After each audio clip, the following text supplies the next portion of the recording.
નમસ્કાર મિત્રો દેશ અને દુનિયાના સુપરફાસ્ટ સમાચારમાં તમારું સ્વાગત છે। નવસારીથી સૌથી મોટા અને અગત્યના સમાચાર સામે આવી રહ્યા છે। નવસારીને ગુજરાતના સૌથી હાઈટેક બસ સ્પોટની ભેટ। નવસારીમાં 82.07 કરોડના ખર્ચે બનેલું ગુજરાતનું સૌથી high tech ST bus station CM Bhupendrabhai પટેલે લોકાર્પિત કર્યું છે, જેમાં 3 મલ્ટીપ્લેક્સ, 11 ફૂડ કોર્ટ, 67 રૂમની હોટલ, સ્વિમિંગ પુલ અને 4 બેન્ક્વેટ હોલ સહિત આધુનિક ઇન્ફ્રાસ્ટ્રક્ચર તૈયાર કરવામાં આવ્યું છે। 1.17 લાખ સ્ક્વેર ફૂટના અંડરગ્રાઉન્ડ પાર્કિંગમાં 753 ટુ વ્હીલર અને 252 ફોર વ્હીલર પાર્ક થઈ શકશે। પ્રોજેક્ટનું સંચાલન PPP મોડલ થશે। અન્ય મહત્વના સમાચારની વાત કરીએ તો સુરતથી સૌથી મોટા સમાચાર। પનીરના નમૂના ફેલ થતાં ડેરી માલિક વિરુદ્ધ ફરિયાદ નોંધવામાં આવી છે।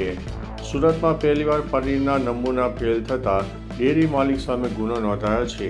સુરભી ડેરીમાંથી લેવાયેલા નમૂનાઓ લેબ ટેસ્ટમાં અયોગ્ય ઠરતા એસઓજી દ્વારા ખટોદરા પોલીસ મથકમાં ફરિયાદ દાખલ કરવામાં આવી છે।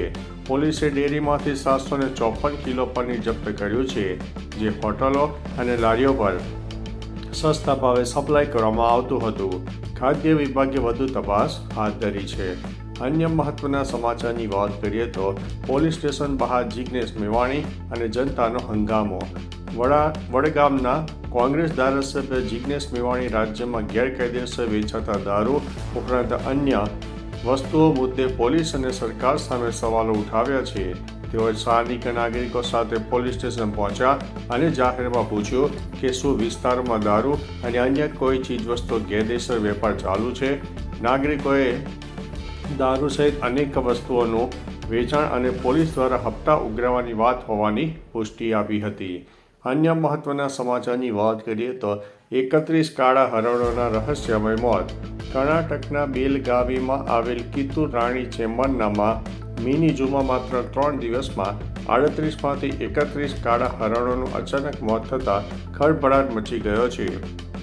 13 નવેમ્બરથી શરૂ થયેલા આ બનાવમાં હવે માત્ર 7 હરણ જીવિત બચ્યા છે, જેનાથી ઝૂ મેનેજમેન્ટની બેદરકારી પર ગંભીર સવાલ ઊભા થયા છે। મોતનું ચોક્કસ કારણ જાણવા માટે પોસ્ટમોર્ટમ રિપોર્ટ બેંગ્લોર લેબમાં મોકલાવાયો છે। અન્ય મહત્વના સમાચારની વાત કરીએ તો યુપીમાં જામતારા, આખું ગામ ઠગાઈના ધંધામાં સામેલ જોવા મળ્યું।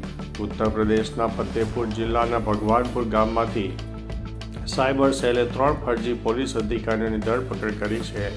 આ આરોપીઓ વિડીયો જોવાનો ખોટો આરોપ લગાવીને લોકોને ફોન કરતા અને કાયદેસરની કાર્યવાહીથી બચવાના બહાને લાખો રૂપિયાની ઠગાઈ કરતા હતા।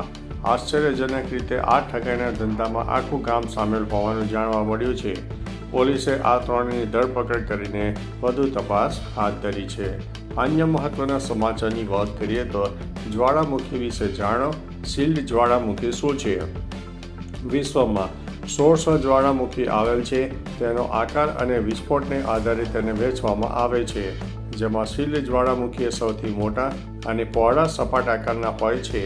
ઊંચાઈ 2 થી 3 કિલોમીટર અને પહોળાઈ 100 કિલોમીટરથી વધુ હોઈ શકે છે। એનો લાવા પાતળો અને ઓછો ચીકણો હોય છે। આ જ્વાળામુખી ફાટવાથી જોરદાર ધમાકો થતો નથી, વર્ષો સુધી લાવા વહેતો રહે છે। હવાઈ દ્વીપનો મૌના લોઆ આ જ પ્રકારના દુનિયાનો સૌથી મોટો સક્રિય જ્વાળામુખી છે। અન્ય મહત્વના સમાચારની વાત કરીએ તો ડીજીપી વિકાસ સહાયે મેવાણીને આપ્યો છે જવાબ। દારૂ પર કોંગ્રેસ ધારાસભ્ય જિગ્નેશ મેવાણી આકરા શબ્દોમાં કહી દીધું કે આવા પોલીસના પટ્ટા ઉતરાવી દઈશ, જેના પર વિવાદ થયો। હવે આ મામલે ડીજીપી વિકાસ સહાયે જવાબ આપ્યો છે કે જો કોઈ પોલીસકર્મી કે અધિકારી ભૂલ કરે તો તેને સજા આપવા માટે વિભાગ છે, પણ એ સિવાય બહારનું કોઈ વ્યક્તિ મારા અધિકારીને કે કર્મચારીને કંઈ કહી જાય એ ન ચાલે। અન્ય મહત્વના સમાચારની વાત કરીએ તો સ્ટેચ્યુ ઓફ યુનિટીમાં ફરીવાર ક્રૂઝ સેવા શરૂ। સ્ટેચ્યુ ઓફ યુનિટી ખાતે ફરી એકવાર ચોમાસા બાદ પ્રવાસીઓના આનંદમાં ઉમેરો થયો છે। સૌથી અનેરું આકર્ષણ ક્રૂઝ સેવા ફરીથી ચાલુ કરી દેવામાં આવ્યું છે। આથી મુલાકાતે આવતા પ્રવાસીઓ ખુશીનો માહોલ છે।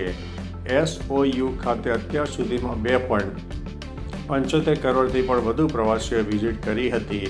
ક્રૂઝ બોટના લીધે પ્રવાસીઓ હવે જળમાર્ગથી પણ નર્મદા નદી અને કુદરતી નજારાને માણીને આનંદ કરી શકશે. અન્ય મહત્વના સમાચારની વાત કરીએ તો લાવા ડોમ જ્વાળામુખી વિશે જાણો. આ નાના ગુંબજ જેવા ગોળ અને નાના જ્વાળામુખી હોય છે. એનો લાવા ખૂબ જ ચીકણો હોય છે, તેથી વહેતો નથી, પરંતુ જ્વાળામુખીના વેન્ટ પર જમા થઈ જાય છે. જાપાન અને ઉંચન આ પ્રકારનો જ્વાળામુખી જોવા મળ્યો છે.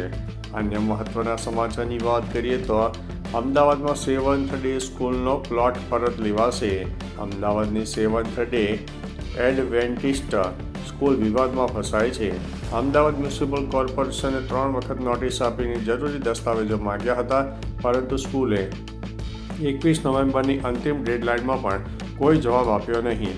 હવે અમદાવાદ મ્યુનિસિપલ કોર્પોરેશન કડક વલણ અપનાવીને સ્કૂલનો પ્લોટ પરત લેવાની કાર્યવાહી શરૂ કરી છે અને નિયમોના ઉલ્લંઘન બદલ કાયદેસર પગલાં લેવાની તૈયારી પણ કરી છે. તો ચાલો મિત્રો, ફરીથી દેશ અને દુનિયાના સુપરફાસ્ટ સમાચાર લઈને મળતા રહીશું. ત્યાં સુધી અમને રજા આપશો. નમસ્તે.